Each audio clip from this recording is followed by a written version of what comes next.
Here are the Injora high clearance links. These are for the TRX-M, but they fit on here perfectly. You just have to add one little spacer to one side of the front upper links. All the other links match up perfectly. On the front upper links, it's gonna be hard to see, but right there, I added one spacer just on one side, one of these black spacers that the kit comes with. I just added one spacer, and what that did was corrected the pinion angle so it matches the rear. Without the spacer, the front uppers were a little too short and you ended up with a very kind of low pinion angle, and then it also raised up your front steering. The whole front axle was kind of shifted up too much. So other than that, no spacers on any of the other links. Everything else matched up perfectly. It's really just these front uppers. Just add one, not one on each side, just one on one side. Doesn't matter which side you do it, but that seems to correct it. We have the wheels ended up nicely centered in the wheel wells, so no issue there. Same wheelbase, and they're about the same. They might give you a tiny bit more clearance than the stock ones, but it's cool that this thing comes stock with high clearance links. But they are plastic, they're very flexible, kind of weak. I don't know, I feel like in cold weather, you always run the risk of snapping plastic. These are gonna hold up much better. I do love that they give you some extra parts. They give you these two rod ends here. I think these are more for like a panhard mount because of how they're angled, but you do end up with at least one extra rod end, bunch of spacers that you're not going to need, and they give you these extra pivot balls here, so that's cool. The fact that they're brass add a little bit of weight. The steel links definitely add a good amount of weight down low, and they're going to be way stronger than stock, and they look really cool. Kind of adds a lot to the scale look. I like how they're you know, silver with the shocks and the wheels. Everything matches up nice. Very cool. And I am running the stiffer springs now on these shocks, so not a ton of mods done to this truck. It's really just these Treal wheels, Injora tires, stock foam in the tires, these Injora shocks, 20 weight oil with the heavier springs. The links, I snipped off those two stubs up here so I can get full steering angle, and you'll see there's just a little like stub that sticks down that blocks the servo horn. Just snip that off with a pair of diagonal cutters and you'll get way more steering, so that works out great.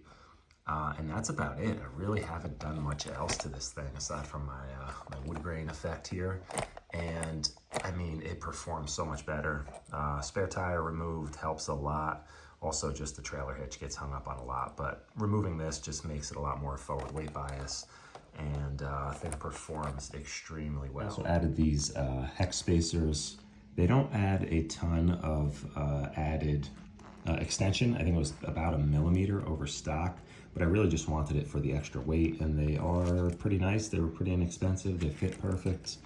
And you can't really see them through these wheels, but if you had more open wheels, you would see this design here. But yeah, they worked out well. No complaints about those, and they kind of stay on. Once you put them on, they don't really fall off too easily, so that's an added bonus there, so you don't lose the pin. But real happy with these. Let's get into a little test run here.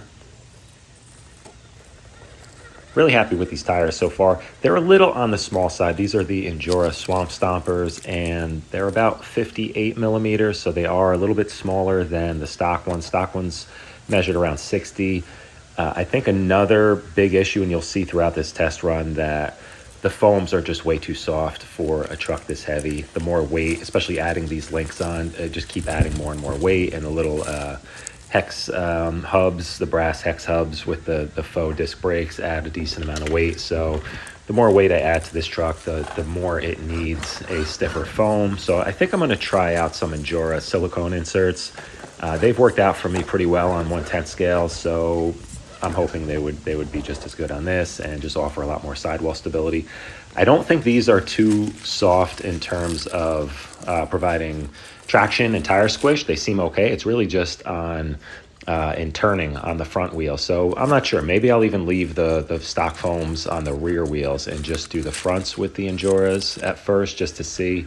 I think the soft foams are actually kind of limiting the steering too. You'll see in a couple of spots where, especially descending, where I start to make a turn and the tire just folds over completely and kind of loses its shape a little too much to really continue turning. So, but I think that might be kind of it in terms of mods for this truck for now. I'm really happy with it. I'm sitting at about, including the price of the truck, right about $160, $165 total. So that's what you would spend on a TRX-M just to get it stock. And I think, I don't have one to compare it to, but I think this would outperform any stock 18 scale at this point. So comparing this to my Ascent 18, it's still not nearly as capable as that is, but this is a hard body, and you have to take that into account when you're looking at performance. This body weighs quite a bit, and especially with it being this SUV style Cherokee, there's a lot of weight up high and to the back, which of course is the worst thing for performance in terms of a crawler. But it does extremely well for what it is, and I love the way this thing looks. Really happy with my wood grain effect here. This is actually just, it's literally shelf paper that you could get at like the hardware store. So, you know, you just have to kind of carefully trim it. It's a little tricky to install, but we'll see how well it holds up. I really like the look, kind of digging it. But yeah, other than that, these links worked out great. Really happy with that. The wheels, tires, the shocks are awesome. These Injora shocks, these are just the 53 millimeter shocks with the stiffer springs, 20 weight fluid. Really happy with that. Get some good articulation without it just being too much. I think if you went with the longer version, you would have way too much droop from the axles, and it would just be a little too top heavy and wobbly. Really happy with the performance of this. Sure, maybe some slightly taller tires. I mean, if I were going to buy different tires again, I would maybe lean toward something around a 60, 61, 62. You're going to get more tire rubbing. It's not going to look quite a scale, but you do get a little more clearance. You'll see right there, that front tire really folding over. But yeah, if you had taller tires, of course, you're going to get slightly better axle clearance, but then the trade-off too is a little bit less stability. You can see I rolled it at the end there, but these are some tough obstacles for this truck, being that it's a hard body. But overall, did really well. Really happy with this. It's really fun to go out and drive. It looks awesome, and that's kind of the point of a hard body, is that it's just always going to look much better than, you know, a stripped down Lexan body like what's on the Ascent 18. But I'm curious. I may actually try a hard body on my Ascent 18, and then we'll do a little head-to-head comparison here. I think that would be fun. Injora makes some really cool hard bodies for those, so that might be a future project. But I do kind of like having something a little more comp style with the lightweight, so I might not. I don't know. We'll see. But anyway, guys, this truck is doing great. I don't really, I mean, unless I find like a really great sale on a brushless setup, I think I'm going to leave this stock for now. Really happy with it, guys. That's it. Thanks for watching. See you in the next one. Later.